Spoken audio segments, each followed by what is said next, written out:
Today, we meet a woman whose world was turned upside down. In 2016, Alison Hough woke up with what she thought was a sinus infection. This so-called sinus infection would eventually change her life forever. This is a tale of true inspiration, a tale of true human resilience. This is the story of Alison.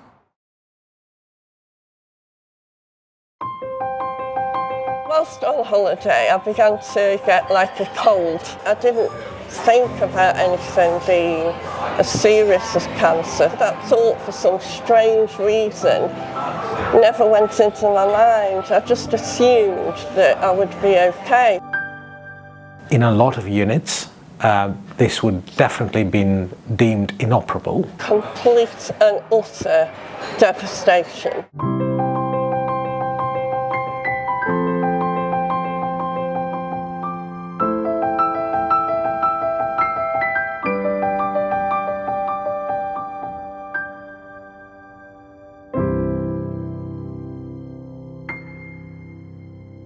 I felt like I'd got a cold, and I thought it's probably due to the aeroplane flight and the air in the aeroplane. When I got home, the cold didn't go, and it was a bit of a nuisance more than anything.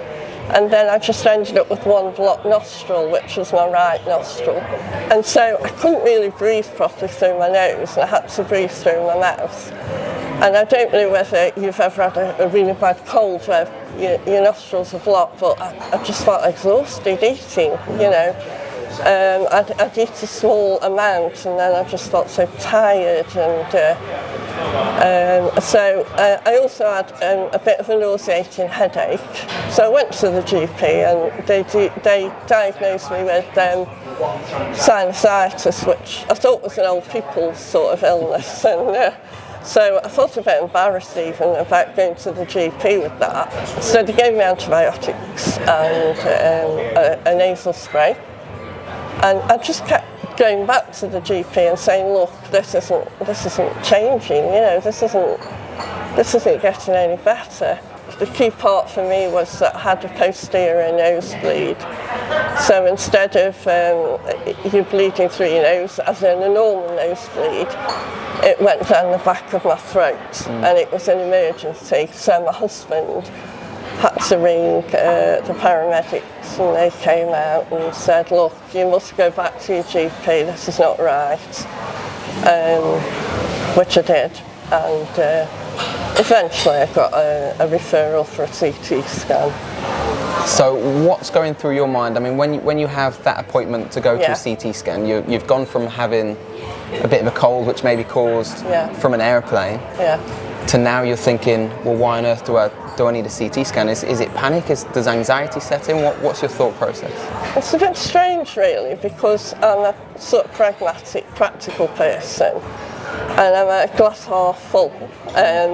So I was sort of, I suppose, I felt that everything would be okay. I didn't think about anything being as serious as cancer. That thought, for some strange reason, never went into my mind. I just assumed that I would be okay. So I don't really think I felt anxious. I knew I wasn't very well, but I presumed it was something that could be remedied. And so, you know, I just went along with things. I think I buried my head a little bit in the sand, and I think subconsciously I thought it was something serious, but I just didn't allow myself to believe it, really.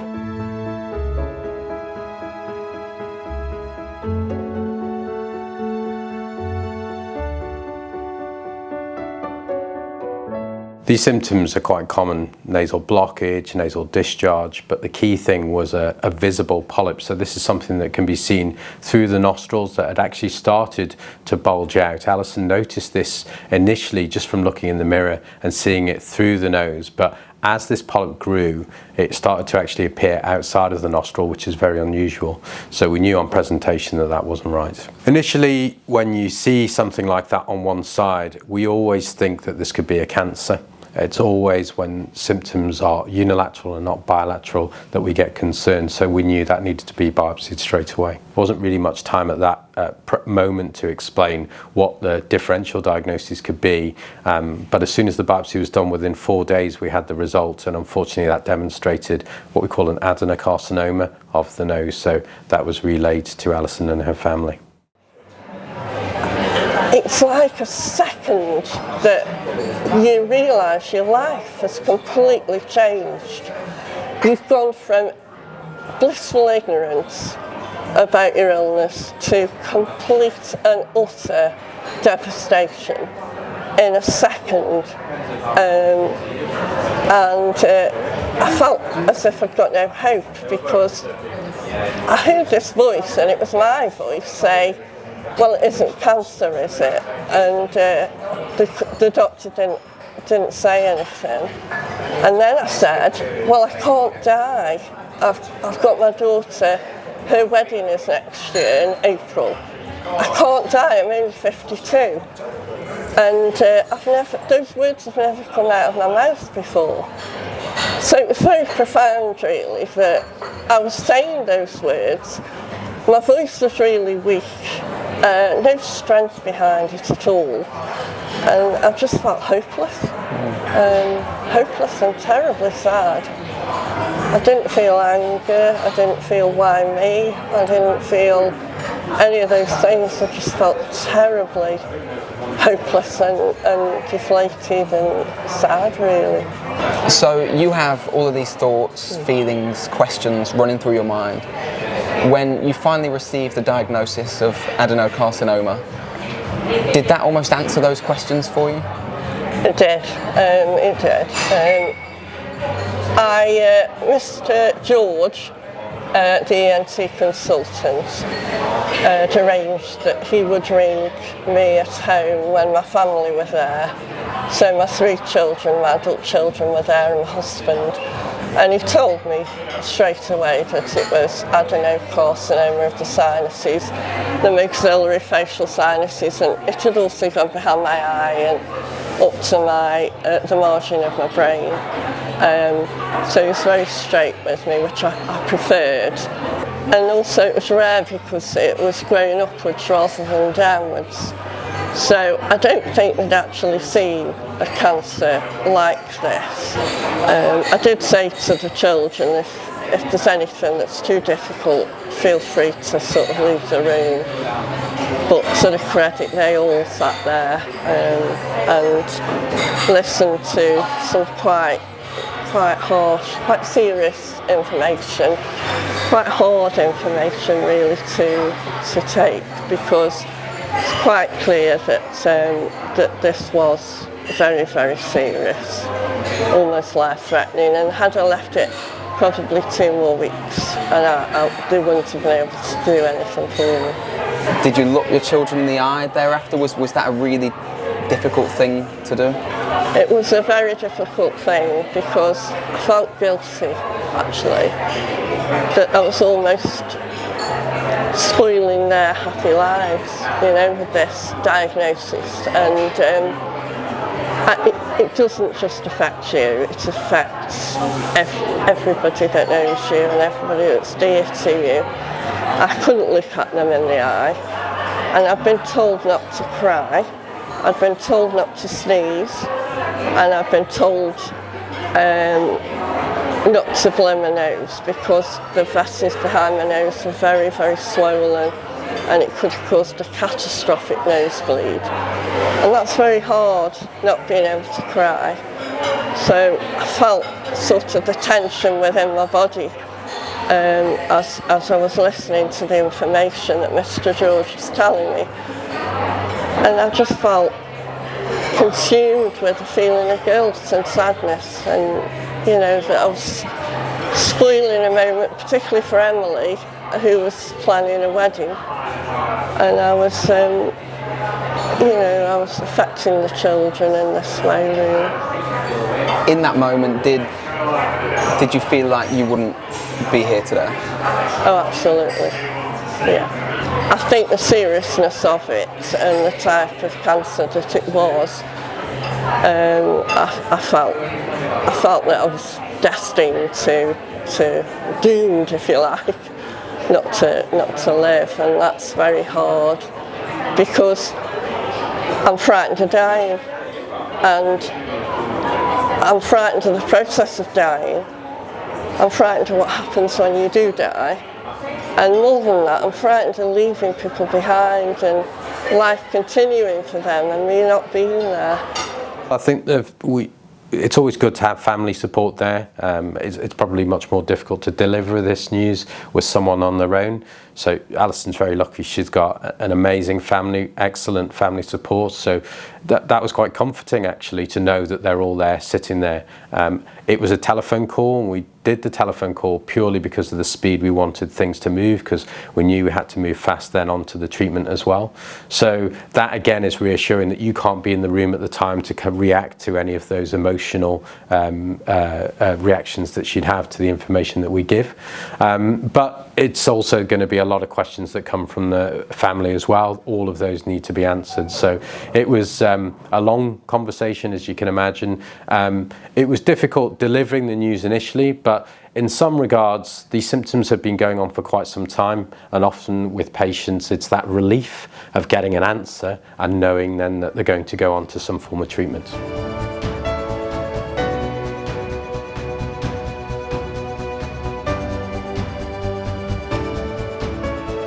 It was a bit of an out-of-body experience, I'd describe it as, and I felt like we all lived, well, I felt like I lived in a sort of strange bubble of existence for months and months after the diagnosis. You sort of feel like life's moving on and everybody's just getting on with their own lives, and actually you're in this strange universe where nothing sort of makes sense anymore. I think I'd describe it as like it took a very long time to feel, I guess, normal again after the diagnosis.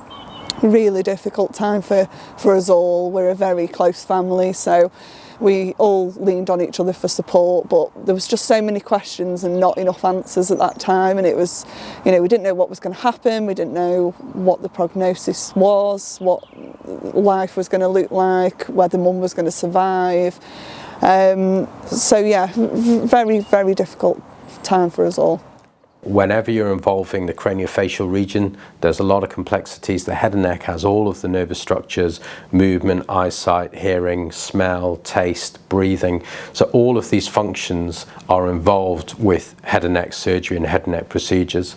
So in order for us to plan that surgery, what we have to do is get scans, really detailed MRI, CT scans, PET scans, to really understand the three-dimensional aspects of this cancer, what it's involving, and also then to understand what the resection is going to look like. That is a daunting task to think about. It's a daunting thing to have to explain to someone that in an instant they're going to go from one appearance to another appearance, and it's counselling someone through that process.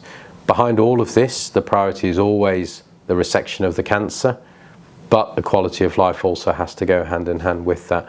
So we're always deciding where that balance is between cutting out the cancer and getting rid of that, and still leaving a person behind who can still function well. We're very confident in our team that we can get patients through this kind of complex surgery. So that process, I think, we're happy with. What we're lucky to have at Stoke is that we've got a wide remit of experts here with neurosurgery, maxillofacial, who can always assist us with these kind of operations, and actually they then had to take the lead because of the complexity of Alison's case.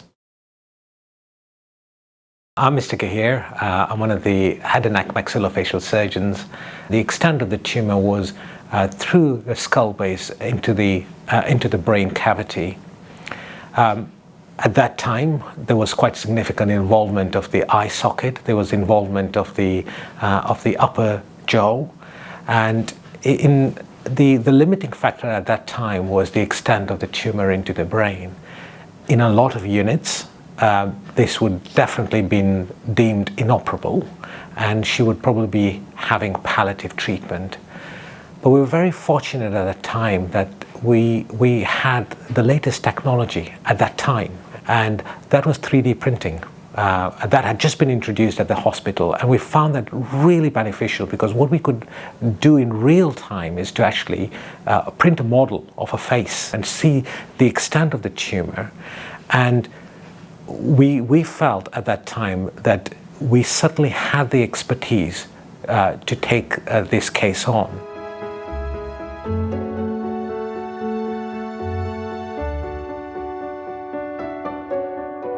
I think that I had hope then, and hope is very powerful.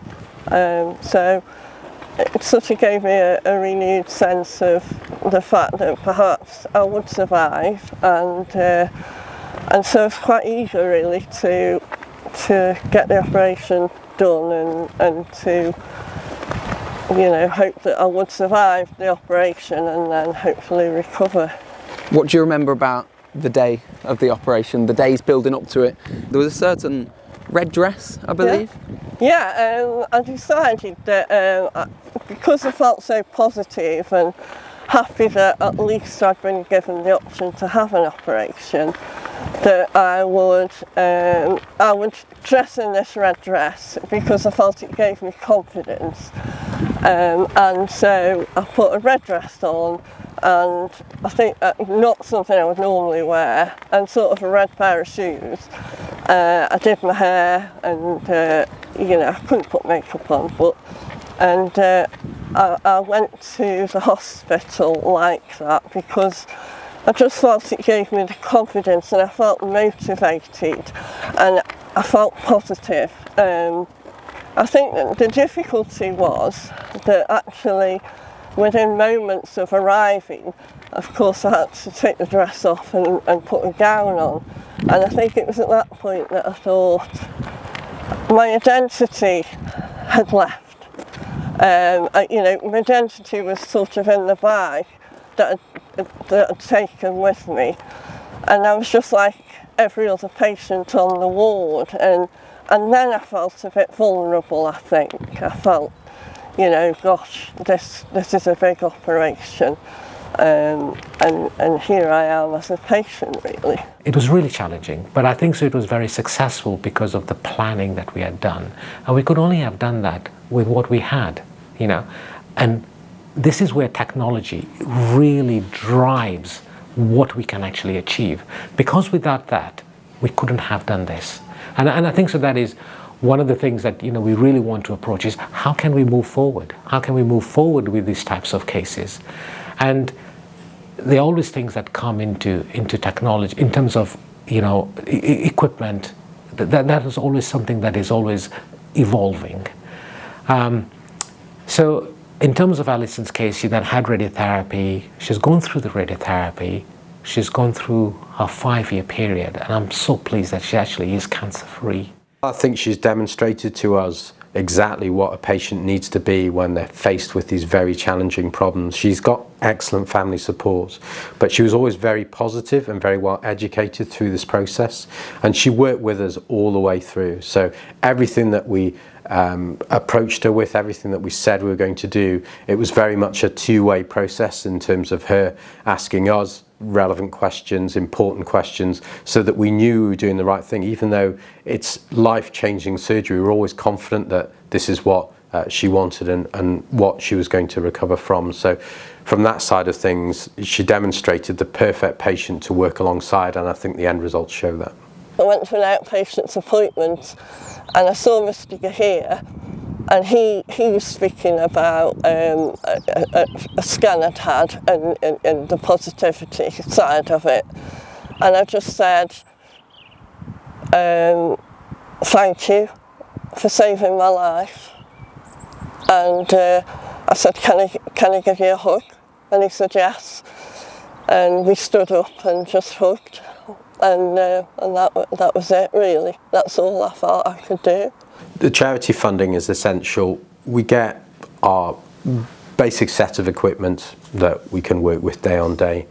But what we want to do here is really push the boundaries. We want to do surgeries that are done infrequently, that aren't done anywhere else. And to do that, we need a higher level of equipment, and that can only really come from charitable funding. So the funding that we get from UH&M charities will allow us to explore these new avenues of treatment, allow us to be a bit bolder with our resections, with our approaches, with our planning, and also give patients that confidence that we can actually take on cases now that perhaps a few years ago there would be a very different outcome for those patients, and we may not have contemplated a surgical plan. So having that funding support is vital to allow us to progress and move forward. Very proud. I think so.